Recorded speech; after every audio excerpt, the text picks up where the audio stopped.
Greetings. In this video, we're going to be discussing the exclusive right of sale listing agreement for commercial property. Now, this contract is used if you are going to be representing the seller in this transaction and it's going to be concerning a commercial property. You're basically going to be the listing representative, also known as the listing agent or listing broker. So this contract is used if you have a client and they have a commercial property that they're looking to sell and put it up for sale, and you would use this contract so that you have the exclusive right of sale for this particular listing. I do not recommend using any other type of listing agreement. Most brokerages usually prefer to use the exclusive right of sale because otherwise you're not guaranteed your commission for listing the property and investing your time and money. Obviously, there are other contracts, but this is just what Nizz Realty Incorporated suggests that you use if you're going to be taking any type of listing for a commercial property. Before we begin discussing this contract, I'd like to take a brief moment to introduce our brokerage to anyone who's new here and hasn't seen our videos. Nizz Realty Incorporated is a 100% commission real estate brokerage. This means that we pay realtors 100% of your real estate commission. We have $0 agent fees, and the only fee that we charge is a transaction fee upon closing a deal. We let you decide the transaction fee amount because the way we like to do business is to let you choose that amount and price because we're concerned about you being happy and you having the best deal. For further information, feel free to read the description below. Visit our website at nizzrealty.com. or feel free to call or email us for a free confidential consultation. Without further delay, let's get into today's contract. So as we said in the beginning, the exclusive right of sale listing agreement for commercial property is when you're going to be taking a commercial listing. To begin this contract, you're going to fill out with the owner's name and the brokerage name. Let's just say the owner, let's just make up something here. Let's just make a business Happy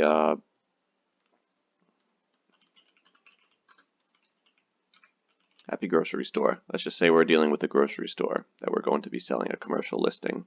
It could be something else, but for right now, let's just use this as an example. The broker line, it should have the company name. Our company is Nizz Realty Incorporated, so we're going to put our full company name here. And always include the Inc. at the end of our name. Now, a lot of listing agents, they prefer to put their name somewhere here, which is acceptable.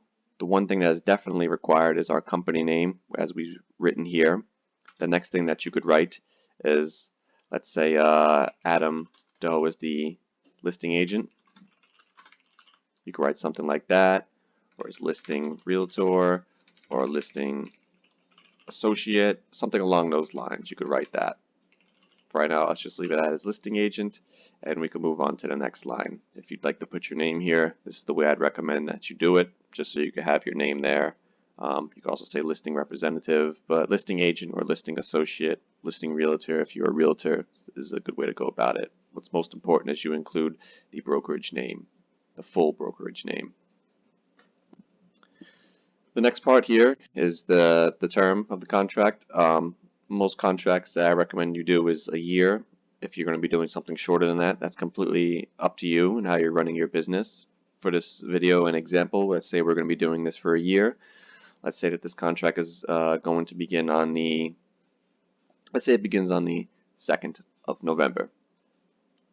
And if you're going to be doing a year contract, as always, as we explain in many of our videos, the correct way to do this is to have it expire the day before. A lot of realtors, they like to put the 2nd of November in 2021. That is actually incorrect. That's the wrong way to do it. You should be putting it as the 1st, one day behind always.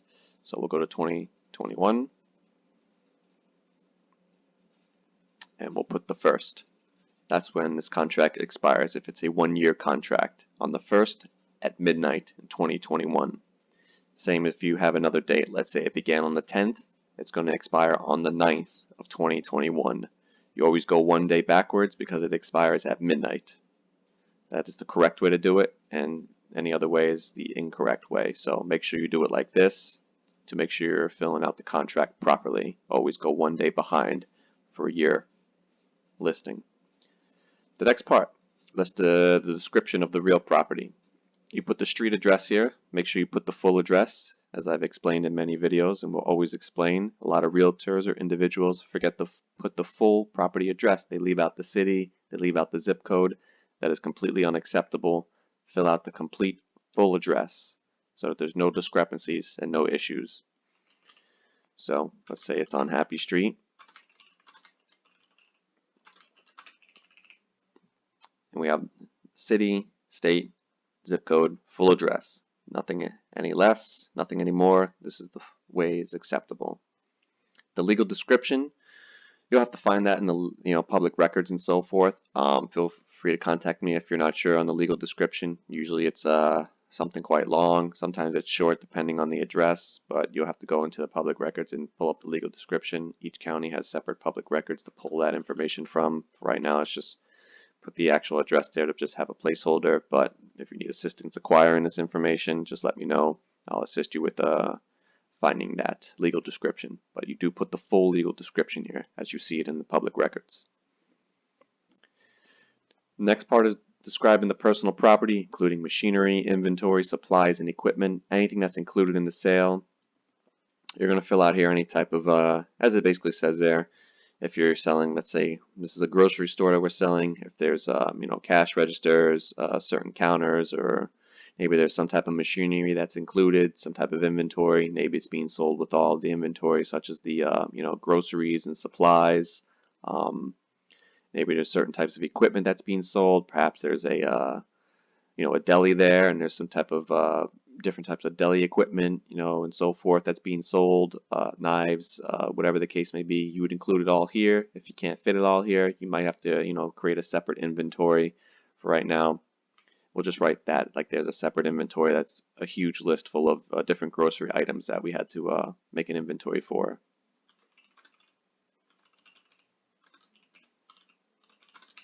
So we'll just say that. And we'll just make an Exhibit A inventory, and they'll be included with everything in there. For now, let's move on to the next part here. Is the price. You put the sales price here, what the property is going to be listed for. Simple enough. Let's say this particular property is going to be listed for, let's just say like $1 million, just for an example. So sales price is going to be $1 million. Terms to include special financing here. If there's any type of special financing, usually this is never filled out. Sometimes it does. It really depends on the situation. If you're going to be doing, the owner owns the property outright and they're doing some type of owner financing. I've never really seen that with commercial properties. Usually it's just bought out completely. But if you are going to be doing something else, you state it here. For right now, we're just going to leave this blank. If you have a situation where you need to fill that in, feel free to let me know. We could discuss it and go from there. Mortgage information, if there's an existing mortgage. I've personally never dealt with a property that usually it's owned outright completely. There's usually not a mortgage involved that they're paying off on the business, but that doesn't mean that there necessarily isn't that case where there's a mortgage.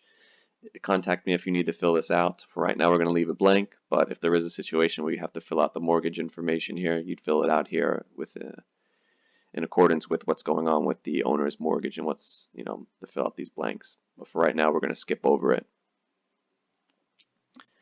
The next paragraph here discusses about what's being included with the sale. You basically click these boxes as what's being included. Maybe the goodwill and name, the going concern of the property and the business, maybe the furniture and equipment per attached inventory, as we discussed before.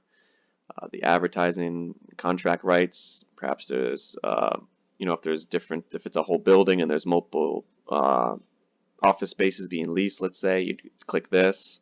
You basically click these as needed. If you have any questions, feel free to contact me, but you click these as needed, and if they're being included in the sale. And for this part here, usually I've never filled this out. If you need to fill this out, discussing the warranty deed and so forth, feel free to contact me to discuss this further. For now, let's just say it's not applicable, as we're not getting involved there. But you click these boxes as needed. Maybe certain things aren't being sold, maybe certain furniture is not being included without it, then you check that off. But for right now, we're just going to click all these. Everything's being sold, the property. Next paragraph is discussing what the broker agrees to. This is a pretty important part of the listing contract that you're filling out here. A lot of realtors, they want to fill this out, and then the sellers, they see initials of seller and they think they have to initial here. I highly recommend, in my professional opinion, that you never fill out this section of the contract. If you do, you're not going to be able to advertise the property to the best of your ability. It limits your, puts you under unnecessary liability. It makes it difficult to advertise the property. The seller is initialing this, and then you can't advertise it with, the property address and so forth. You can't put it on the internet. That's what this is discussing. So there's one thing you need to understand about this section. Do not, let me repeat again, do not fill this out. Make sure that your sellers do not sign this. This is my professional advice and opinion. If you're doing something and they insist on advertising it like this, please be careful with what you're doing or what type of contract you're getting into. And if you're with our company, I suggest you contact me first so I can make sure I fully understand what exactly you're looking to do, because you could get into big liability issues depending on how you're advertising the property. So don't fill out this section unless you have a special case, in which contact me and we'll discuss to see if this is the best option and so forth. But for now, skip this. It's simple as that. You don't need to fill this out. Make sure your sellers don't initial here and don't sign anything here. It's not necessary. It just makes things more difficult, and it does more damage than it does good for the property. So just skip this section here. You do not fill out this.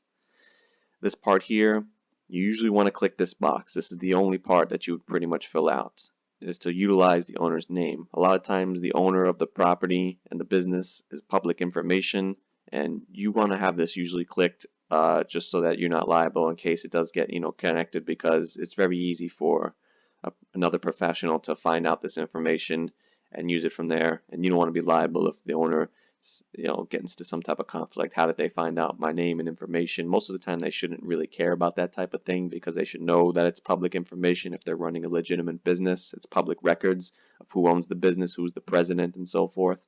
But you always want to make sure this is checked just for liability purposes.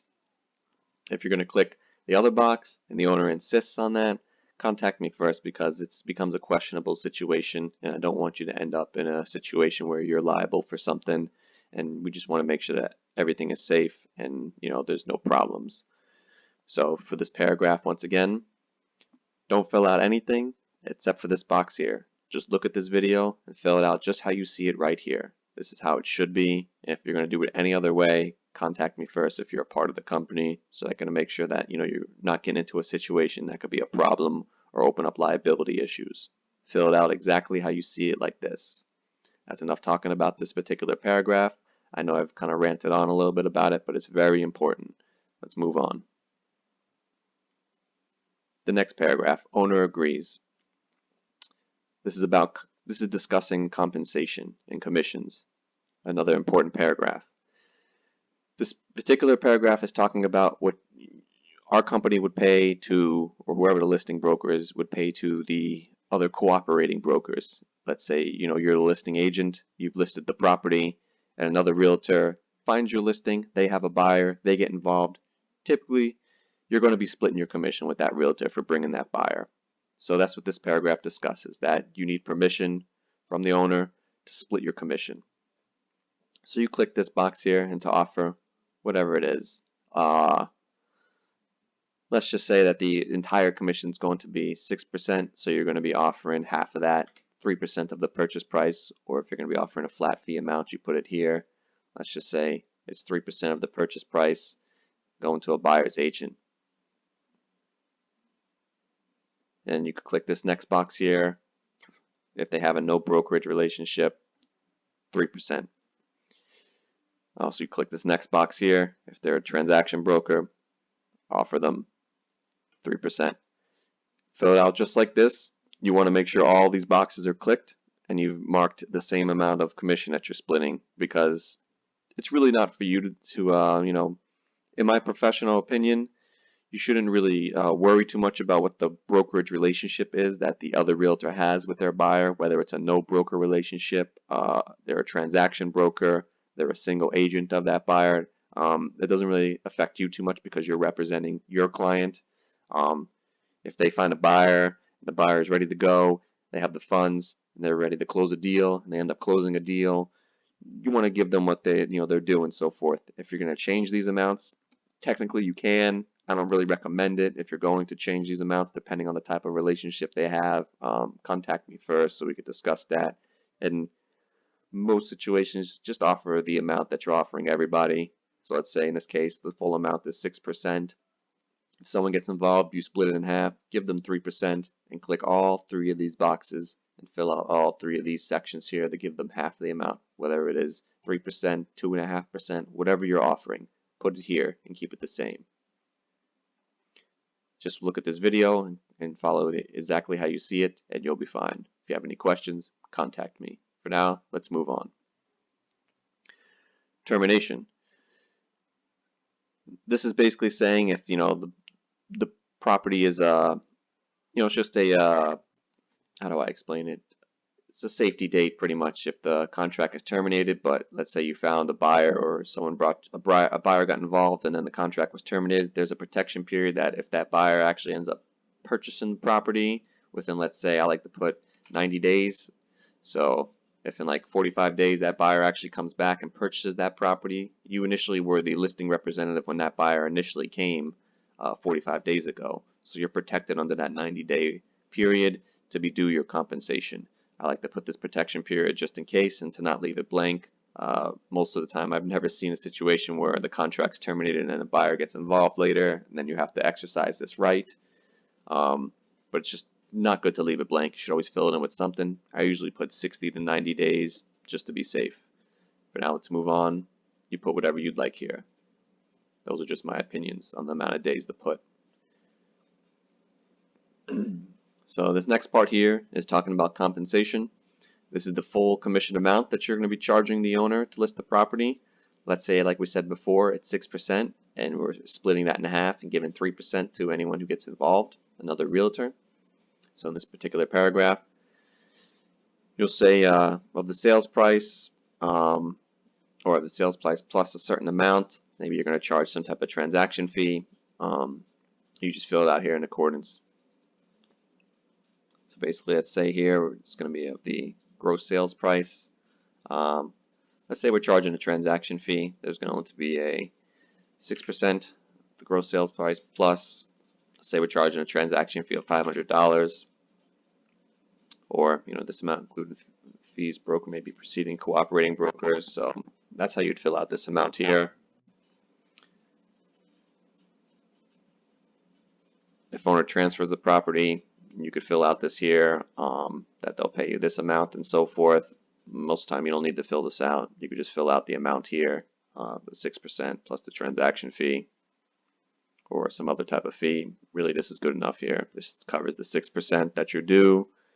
If another realtor gets involved, the other previous paragraph says you're splitting it, and you're also charging a $500 transaction fee, let's say. So that covers that.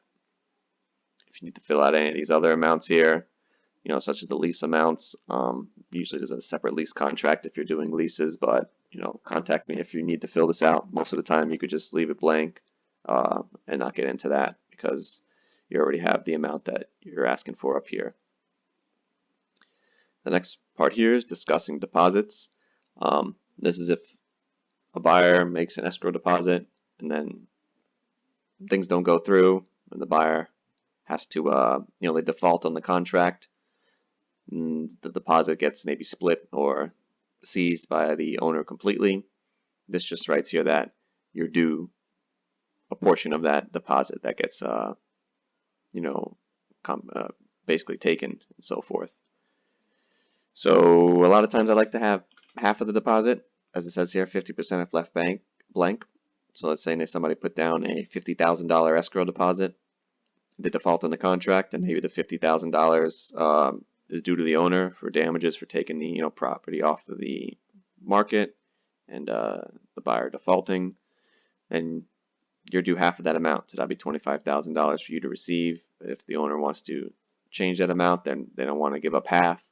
You can negotiate to change this amount. Maybe you want to give the owner the full amount and you don't want to receive anything. I always recommend that you receive something, if not 50%, something, because usually there's a lot of time and effort involved trying to get the deposit. Most people don't just give up a deposit for, unless they were clearly at fault, and even then sometimes they fight it out. So, and you're involved and so forth. So I recommend filling this out with something. Me, I like to do 50%. If your client is not happy with that, no reason to lose the contract over that. Change it. Maybe change it. Maybe they'll be happy with 20% or something else. For right now, let's just leave 50. Move on. If you need to change this, you'll change it. Next part here is discussing about utilizing a lockbox system. If you're putting a super on the property or a lockbox, you're going to check this here. Let's say this particular owner wants a lockbox system on the property. So you click this here. A lot of times at commercial properties, usually the listing agent is going to be present there when the showing's being done, in which case there's not going to be a lockbox. You're going to be doing all the showings yourself in person. So you'll basically have access to the property, and you're always going to be there to open the door. You're not putting a lockbox for someone else to have access to, and so forth. Click this as you see fit, and what type of contract you have and what's going on for this particular property. Let's say that that there's no utilization of a lockbox. That the listing agent, we're going to be doing this in person all the time, and we're not interested in putting a lockbox on the property and letting other realtors have access. We want to do the showings ourselves, and we want to be present to make sure there's no issues and there's nothing funny going on when the property is being shown. Termination. This talks about the cancellation fee. If you sign a 1-year contract with your client and then maybe 4 months down, an emergency happens or something happens and they want to cancel the contract, they don't want to list the property for sale anymore, maybe they don't want to sell anymore, whatever the case may be. You spent a lot of time and money in advertising the property, probably. Maybe you paid for a photographer, the time that you made putting it on the MLS and so forth. This is all labor that cost you money and your time. So if they want to cancel the contract, you want to put an amount here. Maybe you want to cancel it for $1,000 and so forth, or whatever. If maybe your cancellation fee is $10,000, maybe it's $500. This is completely up to you as the listing representative, how much you feel your time is worth. If they want to essentially cancel the contract and back out of selling, that's completely their right. You can't force them to sell the property, but if they want to cancel the contract and you to take the property off the market, there should be some type of cancellation fee. So you fill it out here. Let's just say we want $1,000 for this example. If they're going to cancel the contract, so you get reimbursed. Maybe it cost us, like $300 for a photographer and the labor of setting up a listing and so forth and advertising it. Maybe a few dollars in for sale signs and so forth or anything. So we walk away with a little bit of compensation, so our time wasn't completely wasted. Once again, you fill this out how you deem fit. What you think is a cancellation fee price. And that's pretty much it for this contract. There's almost one more thing down here is you want to fill out this information, any additional terms. You'd write it here. If there is anything for this contract, we're not going to have any. Last part is pretty much you want to make sure that the seller dates and signs the print it here. They're going to print here, and then where they sign here, right here, signature of seller. The signatures are down here. As you, the listing agent or the broker, can sign here. You want to fill out everyone else's information printed here, and telephone numbers, email addresses, you fill it out there. Make sure you fill out this part too. I see a lot of people, they skip over this. They don't think it's important. This is actually pretty important to make sure that they receive the copy. So you click on if they're receiving it by email or personal delivery, whatever the case may be. Let's say they received the copy on the 9th, then you fill this out. This is when they received the copy. Make sure that you don't forget this part. Pretty important. There's a reason it's here, not to skip over it. Another important thing is to make sure you initial every single page. A lot of realtors and individuals, they forget. They'll initial maybe the first 2 pages, and then the last 3 pages they forget to initial. The sellers, every single seller, and the broker and the sales associate need to initial every single page. Don't forget to do that. To initial the date and sign. I know it sounds silly and something that should always be done, but I've seen a lot of realtors forget about this, or they just skip over it and they don't think it's important. It is important, and I'll definitely address it to you if you're with our company, because we are pretty lenient about things, but when it comes to contracts, we want to make sure that they're filled out correctly and that you're not putting yourself and the company in a liable under a liability situation that could cause issues. It's a very simple thing too. I don't think we're asking for much to have everyone initial and sign where they're supposed to be initialing and signing and to fill out the contracts correctly. It's just professional and better business practices. The last thing you want to do, which is not included in this contract, which is actually really important, is you want to have a transaction broker notice. At Nizz Realty Incorporated, we highly recommend you always act as a transaction broker. There's no reason to really be working as a single agent or have a no brokerage relationship. It just puts you under, especially a single agent, puts you under unnecessary liability. Even if you consent to transition to a transaction broker so that you could work with a buyer, as a single agent, technically, if a buyer contacts you directly, you can't work with them because you're representing the seller, so you can't get the full commission. You have to consent to transition to a transaction broker, which is additional documentation. It's just really unnecessary. As I'm explaining it right now, it just sounds ridiculous and a bunch of extra work. The best thing to do is right here, transaction broker notice. We have this form right here that you could use. As a transaction broker, you just fill in the company name here, and that's it. You have the client, the seller, sign and date this, and you're all set to go. All the contracts and the notice has been made that you're a transaction broker, and all those liability issues is completely solved. You don't have to worry about can you work with the buyer, can you not work with the buyer. You just get this form right here, the transaction broker notice, and you fill it out with the company name, they sign it and date it, and you keep it for your records and you're good to go. Highly recommend you do this. Actually, it's really recommended you do this, especially for contracts that don't have this already included, like the commercial listing contract. It doesn't discuss the relationships in here. I'm not sure why. It should, but it is what it is. You'll just have to fill out this particular form. Definitely get this form and fill it out if you're going to be doing this type of contract. Hopefully this video was educational and helpful. If you have any further questions, feel free to contact me. Don't forget your transaction broker notice when you're filling out this form or any other form that doesn't discuss your relationship with the client. And we'll see you in the next video. Thank you.